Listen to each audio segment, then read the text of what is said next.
Hi hello friends, welcome back to my channel. Friends, ಎಲ್ಲರೂ ಹೇಗಿದ್ದೀರಾ? I hope ಎಲ್ಲರೂ ಚೆನ್ನಾಗಿದ್ದೀರ ಅಂತ ಭಾವಿಸ್ತಿದ್ದೀನಿ. ಈ ವಿಡಿಯೋದಲ್ಲಿ ನಾನು ಸ್ಟಾರ್ ನೆಕ್ ಬ್ಲೌಸ್ಗೆ ಬೋಟಿಕ್ ಸ್ಟೈಲಲ್ಲಿ ನಾವು ಯಾವ ರೀತಿ ಥ್ರೆಡ್ ಪೈಪಿಂಗ್ನ ಸ್ಟಿಚ್ ಮಾಡ್ಕೋಬೇಕು ಈಸಿಯಾಗಿ ಅಂತ ತಿಳಿಸ್ಕೊಡ್ತೀನಿ. ನೋಡ್ತಿದ್ದೀರಲ್ವ, ಸ್ಟಿಚ್ ಮಾಡಿದ ನಂತರ ನಮಗೆ ಫೈನಲ್ ಔಟ್ಪುಟ್ ಅನ್ನೋದು ಈ ರೀತಿ ಕಾಣಿಸುತ್ತೆ. ಕೆಲವೊಂದು ಜನ ಲೈನಿಂಗ್ ಮೇಲೆ ಸ್ಟಾರ್ ನೆಕ್ಕನ್ನು ಕಟ್ ಮಾಡಿಕೊಂಡು ಲೈನಿಂಗ್ಗೆ ಇನ್ವಿಸಿಬಲ್ ಥ್ರೆಡ್ ಪೈಪಿಂಗ್ನ ಸ್ಟಿಚ್ ಮಾಡಿ ಆನಂತರ ಮೈನ್ ಫ್ಯಾಬ್ರಿಕ್ ಮೇಲೆ ಪ್ಲೇಸ್ ಮಾಡಿಕೊಂಡು ಟರ್ನ್ ಮಾಡ್ತಾರೆ. ಆ ರೀತಿಯೂ ಸ್ಟಿಚ್ ಮಾಡ್ಬೋದು. ಬಟ್ ಅದಕ್ಕಿಂತ ಬೆಸ್ಟ್ ಫಿನಿಶಿಂಗ್ ಬಂದರೆ ಕ್ಯಾನ್ವಾಸನ್ನು ಯೂಸ್ ಮಾಡಿಕೊಂಡು ನೀವು ಸ್ಟಾರ್ ನೆಕ್ ಅನ್ನೋದು ಸ್ಟಿಚ್ ಮಾಡೋದು ತುಂಬಾ ಚೆನ್ನಾಗಿರುತ್ತೆ ಫಿನಿಶಿಂಗ್ ಅನ್ನೋದು. ಫ್ರೆಂಡ್ಸ್, ಈ ವಿಡಿಯೋದಲ್ಲಿ ಸ್ಟಾರ್ ನೆಕ್ಗೆ ವಿತ್ ಕ್ಯಾನ್ವಾಸನ್ನು ಯೂಸ್ ಮಾಡಿಕೊಂಡು ಯಾವ ರೀತಿ ನಾವು ಇನ್ವಿಸಿಬಲ್ ಮೆಥಡಲ್ಲಿ ಥ್ರೆಡ್ ಪೈಪಿಂಗ್ನ ಸ್ಟಿಚ್ ಮಾಡ್ಕೋಬೋದು ಅಂತ ಈಸಿಯಾಗಿ ತೋರಿಸ್ಕೊಡ್ತೀನಿ. ಯಾರಾದರೂ ಹೊಸದಾಗಿ ಈ ವಿಡಿಯೋನ ನೋಡ್ತಾ ಇದ್ರೆ ಪ್ಲೀಸ್ ನನ್ನ ಚಾನಲ್ನ ಸಬ್ಸ್ಕ್ರೈಬ್ ಮಾಡಿಕೊಂಡು ವೀಡಿಯೋಸ್ನ ನೋಡಿ. ಹಾಗೆ ನಿಮಗೆ ಈ ವಿಡಿಯೋ ಹೆಲ್ಪ್ಫುಲ್ ಆಗ್ತಿದೆ ಅಂದರೆ ವಿಡಿಯೋಗೊಂದು ಲೈಕ್ ಮಾಡಿ. ಬನ್ನಿ ಫ್ರೆಂಡ್ಸ್, ವಿಡಿಯೋನ ಶುರು ಮಾಡೋಣ. ಫಸ್ಟು 1 ಇಂಚ್ ಫ್ಯಾಬ್ರಿಕ್ ಅನ್ನೋದು ಕ್ರಾಸ್ ಪೀಸಸ್ನ ಕಟ್ ಮಾಡಿಕೊಂಡು ಥ್ರೆಡ್ ಪೈಪಿಂಗ್ ಅನ್ನೋದು ಸ್ಟಿಚ್ ಮಾಡ್ಕೊಂಡು ರೆಡಿ ಇಟ್ಕೋಬೇಕು. ನೋಡಿ, ಇಲ್ಲಿ ನಾನು ಸ್ಟಾರ್ ನೆಕ್ಕನ್ನು ಕ್ಯಾನ್ವಾಸ್ ಮೇಲೆ ಕಟ್ ಮಾಡಿಕೊಂಡು ನೋಡಿ ನೀಟಾಗಿ ನಾನು ಲೈನಿಂಗಿಗೆ ಪೇಸ್ಟ್ ಮಾಡ್ಕೊಂಡಿದ್ದೀನಿ. ಅಂದರೆ ಬ್ಯಾಕ್ ನೆಕ್ಕು ಮತ್ತು ಫ್ರಂಟ್ ನೆಕ್ ಎರಡನ್ನೂ ಕೂಡ ನಾನು ನೀಟಾಗಿ ರೀತಿ ಕ್ಯಾನ್ವಾಸ್ ಅನ್ನೋದು ಪೇಸ್ಟ್ ಮಾಡ್ಕೊಂಡಿದ್ದೀನಿ. ಈಗ ನಾವು ಕ್ಯಾನ್ವಾಸನ್ನು ಏನು ಪೇಸ್ಟ್ ಮಾಡ್ಕೊಂಡಿದ್ದೀವೋ ಅದ್ರ ರಾಂಗ್ ಸೈಡು ನಾವೇನು ಆ ಕ್ಯಾನ್ವಾಸ್ ಶೇಪ್ ಇರುತ್ತಲ್ವ, ಅಂದರೆ ನೆಕ್ ಮಾರ್ಕಿಂಗ್ ಶೇಪ್ ಇರುತ್ತಲ್ಲ, ಆ ನೆಕ್ ಮಾರ್ಕಿಂಗ್ ಶೇಪನ್ನು ಈ ರೀತಿ ಪೆನ್ನಿಂದ ಒಂದು ಸಲ ಡ್ರಾ ಮಾಡ್ಕೊಳ್ಳಿ. ನಿಮಗೆ ಈಸಿಯಾಗಿ ಗೊತ್ತಾಗುತ್ತೆ. ಅಂದರೆ ನೀವು ಥ್ರೆಡ್ ಪೈಪಿಂಗ್ನ ಯಾವ ಲೈನ್ ಮೇಲೆ ಸ್ಟಿಚ್ ಮಾಡಬೇಕು ಅಂತ ಈಸಿಯಾಗಿ ಗೊತ್ತಾಗುತ್ತೆ. ನೋಡಿ, ನಾನೀಗ ಥ್ರೆಡ್ ಪೈಪಿಂಗನ್ನು ಈ ರೀತಿ ರೆಡಿ ಮಾಡಿ ಇಟ್ಕೊಂಡಿದ್ದೀನಿ. ನೋಡಿ, ಈಗ ನಮಗೆ ಬ್ಯಾಕ್ ಸೈಡಲ್ಲಿ ನಮ್ಗೆ ಆ ಶೇಪ್ ಅನ್ನೋದು ಕಾಣಿಸ್ತಿದೆಯಲ್ಲ, ಆ ಶೇಪ್ ಮೇಲೆ ನಾವು ಈಗ ಥ್ರೆಡ್ ಪೈಪಿಂಗ್ ಅನ್ನೋದು ಸ್ಟಿಚ್ ಮಾಡ್ಕೊತಾ ಹೋಗಬೇಕು. ಅಂದರೆ ನಮಗೇನು ಆ ಲೈನ್ ಕಾಣಿಸ್ತಾ ಇದೆಯೋ ನೆಕ್ಕದು, ಆ ಲೈನ್ ಮೇಲೆ ನಾವು ಥ್ರೆಡ್ ಪೈಪಿಂಗ್ ಅನ್ನೋದು ಸ್ಟಿಚ್ ಮಾಡ್ಕೊತಾ ಹೋಗಬೇಕು. ನೋಡಿ, ಅಲ್ಲಿ ಪಾಯಿಂಟೆಡ್ ನಮಗೇನು ಆ ಪಾಯಿಂಟೆಡ್ಸ್ ಬರುತ್ತಲ್ಲ ಅಲ್ಲಿ ಮಾರ್ಕ್ ಮಾಡ್ಕೊಳ್ಳಿ. ಕರೆಕ್ಟಾಗಿ ಆ ಪಾಯಿಂಟ್ ಹತ್ರ ನೀಡಲನ್ನು ಕೆಳಗಡೆ ಇಳಿಸಿ ಅಲ್ಲಿ ಒಂದು ನಾಚ್ ಅನ್ನೋದು ಕಟ್ ಮಾಡ್ಕೋಬೇಕು. ಈ ರೀತಿ ಕಟ್ ಮಾಡ್ಕೊಳ್ಳೋದ್ರಿಂದ ನಿಮಗೆ ಆ ಶೇಪ್ ಅನ್ನೋದು ಅಲ್ಲಿ ನೀಟಾಗಿ ಟರ್ನ್ ಆಗುತ್ತೆ. ನೋಡಿ, ಹಾಗೆ ಮಿಡ್ಲಲ್ಲಿರೋಂಥ ನಾಚ್ ಹತ್ರನೂ ಕೂಡ ಒಂದು ಮಾರ್ಕ್ ಅನ್ನೋದು ಮಾಡ್ಕೋಬೇಕು. ನಾವೇನು ಮಾರ್ಕ್ ಮಾಡಿದ್ದೀವೋ ಆ ಕರೆಕ್ಟಾಗಿ ಅಲ್ಲಿ ಬಂದು ನೀಡಲ್ ಅನ್ನೋದು ಸ್ಟಾಪ್ ಮಾಡಬೇಕು. ಆದಷ್ಟು ಥ್ರೆಡ್ ಪೈಪಿಂಗ್ ಪಕ್ಕದಲ್ಲೇ ಸ್ಟಿಚ್ ಅನ್ನೋದು ಬರಬೇಕು. ನೋಡಿ, ಈ ರೀತಿ ಅಲ್ಲಲ್ಲಿ ಈ ರೀತಿ ನಾಚಸನ್ನು ಹೊಡ್ಕೊಂಡಾಗ ನಿಮಗೆ ಥ್ರೆಡ್ ಪೈಪಿಂಗ್ನ ಯಾವ ಕಡೆ ಬೇಕಾದರೂ ಈಸಿಯಾಗಿ ಟರ್ನ್ ಮಾಡ್ಕೋಬೋದು. ನೋಡಿ, ಸೂಜಿನ ಕೆಳಗಡೆ ಇಳಿಸಿ ನೀವು ಈ ರೀತಿ ಥ್ರೆಡ್ ಪೈಪಿಂಗ್ ಅನ್ನೋದು ಟರ್ನ್ ಮಾಡ್ಕೋಬೇಕು. ಪ್ರತಿ ಪಾಯಿಂಟೆಡ್ ಹತ್ರ ಸೂಜಿನ ಕೆಳಗಡೆ ಇಳಿಸಿ ನೀವು ನಾಚ್ ಅನ್ನೋದು ಹೊಡ್ಕೊಂಡು ನೀವು ಥ್ರೆಡ್ ಪೈಪಿಂಗ್ ಅನ್ನೋದು ಟರ್ನ್ ಮಾಡ್ಕೋಬೇಕು. ಆಗಲೇ ನಿಮಗೆ ಈ ಸ್ಟಾರ್ ನೆಕ್ ಶೇಪ್ ಅನ್ನೋದು ನೀಟಾಗಿ ಬರುತ್ತೆ. ಅಂದರೆ ಆ ಕಾರ್ನರ್ಸಲ್ಲಿ ಆ ಶೇಪ್ ಅನ್ನೋದು ನೀಟಾಗಿ ಬರುತ್ತೆ. ಯಾವುದೇ ನೆಕ್ ಶೇಪ್ಗಾದರೂ ನೀವು ಈ ಮೆಥಡನ್ನು ಯೂಸ್ ಮಾಡಿಕೊಂಡು ಇನ್ವಿಸಿಬಲ್ ಮೆಥಡಲ್ಲಿ ಥ್ರೆಡ್ ಪೈಪಿಂಗ್ ಅನ್ನೋದು ಸ್ಟಿಚ್ ಮಾಡ್ಕೋಬೋದು. ನಾನಿಲ್ಲಿ ಸ್ಟಾರ್ ನೆಕ್ ಅನ್ನೋದು ಮಾರ್ಕಿಂಗ್ ಮಾಡ್ಕೊಂಡಿದ್ದೀನಿ. ನೀವು ಬೇಕಾದರೆ ಬೇರೆ ಯಾವುದೇ ನೆಕ್ ಶೇಪನ್ನು ಕೂಡ ಮಾರ್ಕಿಂಗ್ ಮಾಡಿಕೊಂಡು ನೀವು ಸೇಮ್ ಇದೇ ಮೆಥಡಲ್ಲಿ ಥ್ರೆಡ್ ಪೈಪಿಂಗ್ ಅನ್ನೋದು ಕೊಡ್ಬೋದು. ನೋಡಿ, ನಾವೇನು ಕ್ಯಾನ್ವಾಸನ್ನು ಅಂಟಿಸಿದ್ದೀವಲ್ವ ಅದು ಕೆಳಗಡೆಗೆ ಇರಬೇಕು, ಲೈನಿಂಗ್ ಕೆಳಗಡೆಗೆ ಇರಬೇಕು. ಲೈನಿಂಗ್ ಮೇಲ್ಗಡೆ ನಾವು ಆ ನೆಕ್ ಶೇಪ್ ನಮಗೇನು ಕಾಣಿಸ್ತಾ ಇದೆಯೋ ಆ ನೆಕ್ ಶೇಪ್ ಮೇಲೆ ನಾವು ಥ್ರೆಡ್ ಪೈಪಿಂಗ್ ಅನ್ನೋದು ಸ್ಟಿಚ್ ಮಾಡ್ಕೊತಾ ಹೋಗಬೇಕು. ನಿಮಗೆ ಗೊತ್ತಾಗೋದಿಲ್ಲ ನೆಕ್ ಶೇಪ್ ಅಂದರೆ ನೀವು ಮಾರ್ಕ್ ಮಾಡ್ಕೊಳ್ಳಿ. ಒಂದು ಪೆನ್ ಅಥವಾ ಒಂದು ಪೆನ್ಸಿಲನ್ನು ಯೂಸ್ ಮಾಡಿಕೊಂಡು ಆ ನೆಕ್ ಶೇಪ್ ಹೇಗಿದೆಯೋ ಹಾಗೆ ನೀವು ಮಾರ್ಕ್ ಮಾಡಿಕೊಂಡು ಆನಂತರ ನೀವು ಥ್ರೆಡ್ ಪೈಪಿಂಗ್ ಅನ್ನೋದು ಸ್ಟಿಚ್ ಮಾಡ್ಕೊತಾ ಹೋಗಿ ಆ ಮಾರ್ಕಿಂಗ್ ಮೇಲೆ.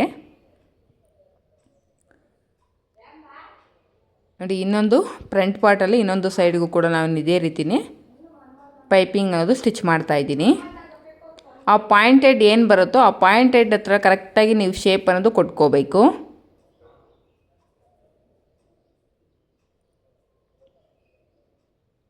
ಹಾಗೆ ಥ್ರೆಡ್ ಪೈಪಿಂಗ್ನ ರೆಡಿ ಮಾಡ್ಕೋಬೇಕಾದ್ರೆ ಆದಷ್ಟು ಕ್ರಾಸ್ ಪೀಸಸ್ನ ಯೂಸ್ ಮಾಡಿಕೊಂಡು ನೀವು ಥ್ರೆಡ್ ಪೈಪಿಂಗ್ ಅನ್ನೋದು ರೆಡಿ ಮಾಡ್ಕೊಳ್ಳಿ.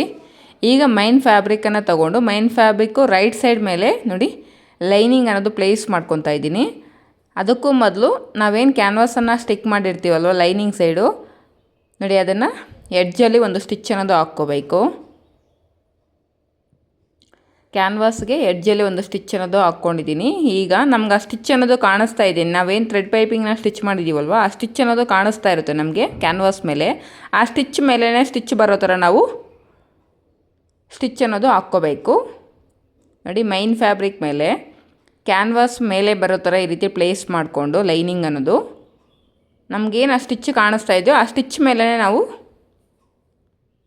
ಸ್ಟಿಚ್ ಹಾಕ್ಕೊಂಡಾಗ ಥ್ರೆಡ್ ಪೈಪಿಂಗ್ ಪಕ್ಕದಲ್ಲೇ ನಮಗೆ ಸ್ಟಿಚ್ ಅನ್ನೋದು ಬರುತ್ತೆ.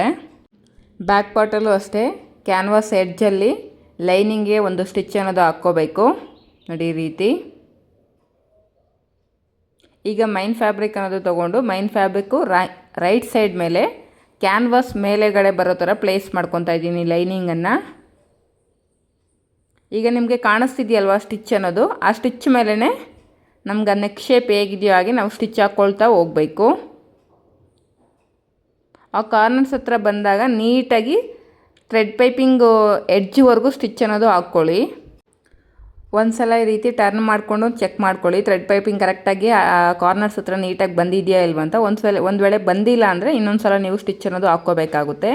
ಈಗ ನೆಕ್ ಸುತ್ತೂರ 1/4 ಇಂಚ್ ಮಾರ್ಜಿನ್ ಅನ್ನೋದು ಇಟ್ಕೊಂಡು ಎಕ್ಸಸ್ ಏನಿದೆಯೋ ಅದನ್ನೆಲ್ಲ ನೀಟಾಗಿ ಟ್ರಿಮ್ ಮಾಡ್ಕೊತಾ ಇದ್ದೀನಿ. ನಮಗೆ ಆ ಕಾರ್ನರ್ಸ್ ಹತ್ರ ಬಂದಾಗ ಮಾರ್ಜಿನ್ ಅನ್ನೋದು ವಿ ಕಟ್ಟಲ್ಲಿ ಈ ರೀತಿ ಫೋಲ್ಡ್ ಮಾಡಿಕೊಂಡು ಕಟ್ ಮಾಡ್ಕೊಳ್ಳಿ. ನೋಡಿ, ನೀವು ಹಾಕಿರೋ ಸ್ಟಿಚ್ ಅನ್ನೋದು ಕಟ್ ಆಗದೆ ಇರೋ ಥರ ನೀವು ಅಲ್ಲಿ ನಾಚಸನ್ನು ಹೊಡ್ಕೋಬೇಕು. ಈಗ ಲೈನಿಂಗ್ ಅನ್ನೋದನ್ನು ಈ ರೀತಿ ಸೈಡ್ಗೆ ಜರುಗಿಸ್ಕೊಂಡು ನಾವೇನು 1/4 ಇಂಚ್ ಮಾರ್ಜಿನ್ ಅನ್ನೋದು ಬಿಟ್ಟು ಕಟ್ ಮಾಡಿದ್ದೀವಲ್ಲ ಎಕ್ಸ್ಟ್ರಾ ಇರೋ ಫ್ಯಾಬ್ರಿಕನ್ನು, ಆ ಮಾರ್ಜಿನ್ ಎಲ್ಲ ಲೈನಿಂಗ್ ಸೈಡ್ಗೆ ಇರೋ ಥರ ಫೋಲ್ಡ್ ಮಾಡಿಕೊಂಡು ಲೈನಿಂಗ್ ಮೇಲೆ ಒಂದು ಟಾಪ್ ಸ್ಟಿಚ್ ಅನ್ನೋದು ಹಾಕ್ಕೊಳ್ತಾ ಇದ್ದೀನಿ. ಈ ರೀತಿ ಸ್ಟಿಚ್ ಹಾಕೋದ್ರಿಂದ ಲೈನಿಂಗ್ ಸೈಡ್ ಏನು ನಾವು ಫೋಲ್ಡ್ ಮಾಡಿದ್ದೀವಲ್ಲ 1/4 ಇಂಚ್ ಮಾರ್ಜಿನ್ ಅನ್ನೋದು ನೀಟಾಗಿ ಫೋಲ್ಡ್ ಆಗುತ್ತೆ. ಈ ಸ್ಟಿಚ್ ಹಾಕಲಿಲ್ಲ ಅಂದರೆ ನಿಮಗೆ ಲೈನಿಂಗ್ ಅನ್ನೋದು ನೀಟಾಗಿ ಫೋಲ್ಡ್ ಆಗೋದಿಲ್ಲ. ಕಂಪಲ್ಸರಿ ಸ್ಟಿಚ್ ಅನ್ನೋದು ಹಾಕ್ಕೊಳ್ಳಿ. ನೋಡಿ, ಫೈನಲ್ಲಾಗಿ ನಮಗೆ ಈ ರೀತಿ ಕಾಣಿಸುತ್ತೆ. ಒಂದು ಸಲ ಥ್ರೆಡ್ ಪಕ್ಕದಲ್ಲಿ ಮೇಲ್ಗಡೆ ಟಾಪ್ ಸ್ಟಿಚ್ ಅನ್ನೋದು ಹಾಕ್ಕೊಬಿಟ್ರೆ ನಿಮಗೆ ಫಿನಿಶಿಂಗ್ ಅನ್ನೋದು ನೀಟಾಗಿ ಕಾಣಿಸುತ್ತೆ.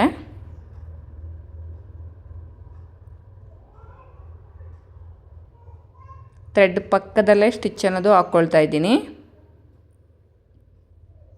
ಸೇಮ್ ಇದೇ ಮೆಥಡಲ್ಲಿ ಫ್ರಂಟ್ ಪಾರ್ಟ್ ನೆಕ್ಕನ್ನು ಕೂಡ ನಾವು ಫಿನಿಶಿಂಗ್ ಅನ್ನೋದು ಕೊಟ್ಕೋಬೇಕು. ನೋಡಿ, ಬ್ಯಾಕ್ ಸೈಡ್ ನಮಗೆಲ್ಲೂ ಕೂಡ ಮಾರ್ಜಿನ್ ಅನ್ನೋದು ಕಾಣಿಸ್ತಾ ಇಲ್ಲ.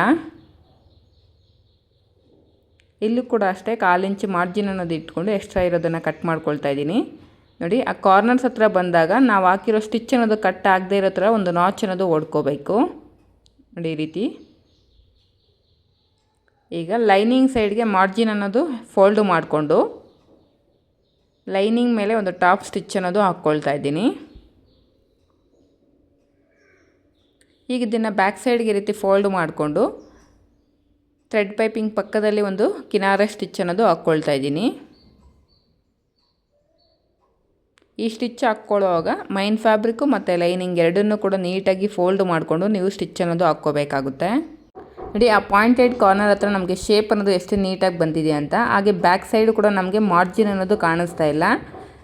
ವಿತ್ ಕ್ಯಾನ್ವಾಸ್ ಜೊತೆ ನಾವು ಇನ್ವಿಸಿಬಲ್ ಮೆಥಡಲ್ಲಿ ಥ್ರೆಡ್ ಪೈಪಿಂಗ್ ಅನ್ನೋದು ಸ್ಟಿಚ್ ಮಾಡ್ಕೋಬೋದು. ಯಾವುದೇ ನೆಕ್ ಶೇಪ್ಗೂ ಕೂಡ ನೀವು ಈ ಮೆಥಡನ್ನು ಯೂಸ್ ಮಾಡಿಕೊಂಡು ನೀಟಾಗಿ ಬೋಟಿಕ್ ಸ್ಟೈಲಲ್ಲಿ ನೀವು ಥ್ರೆಡ್ ಪೈಪಿಂಗ್ ಅನ್ನೋದು ಸ್ಟಿಚ್ ಮಾಡ್ಕೊಳ್ಳಿ.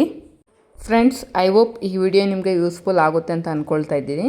ಒಂದು ವೇಳೆ ನಿಮಗೆ ಈ ವಿಡಿಯೋ ಯೂಸ್ಫುಲ್ ಆಗಿದೆ ಅಂತ ಅನಿಸಿದ್ರೆ ವಿಡಿಯೋಗೊಂದು ಲೈಕ್ ಮಾಡಿ. ಹಾಗೆ ಯಾರಾದರೂ ಹೊಸದಾಗಿ ವಿಡಿಯೋನ ನೋಡ್ತಾ ಇದ್ದರೆ ನನ್ನ ಚಾನಲ್ನ ಸಬ್ಸ್ಕ್ರೈಬ್ ಮಾಡಿಕೊಂಡು ವೀಡಿಯೋಸ್ನ ನೋಡಿ. ಈ ರೀತಿ ಟರ್ನ್ ಮಾಡಿಕೊಂಡು ಮೇಲ್ಗಡೆ ಒಂದು ಕಿನಾರ ಸ್ಟಿಚ್ ಅನ್ನೋದು ಹಾಕ್ಕೊಳ್ತಾ ಇದ್ದೀನಿ ಥ್ರೆಡ್ ಪೈಪಿಂಗ್ ಪಕ್ಕದಲ್ಲಿ. ಈ ರೀತಿ ನೆಕ್ಕನ್ನು ನೀವು ಕಂಪ್ಲೀಟ್ ಮಾಡ್ಕೊಂಡಿದ ನಂತರ ಮೈನ್ ಫ್ಯಾಬ್ರಿಕ್ ಮತ್ತು ಲೈನಿಂಗ್ ಎರಡನ್ನೂ ಸೇರಿಸಿ ನೀವು ಎಡ್ಜಸ್ಸಲ್ಲಿ ಸ್ಟಿಚ್ ಹಾಕ್ಕೊಂಡು ಎಕ್ಸಸ್ ಇರೋ ಫ್ಯಾಬ್ರಿಕ್ನ ನೀಟಾಗಿ ಟ್ರಿಮ್ ಮಾಡ್ಕೊಬಿಡಿ.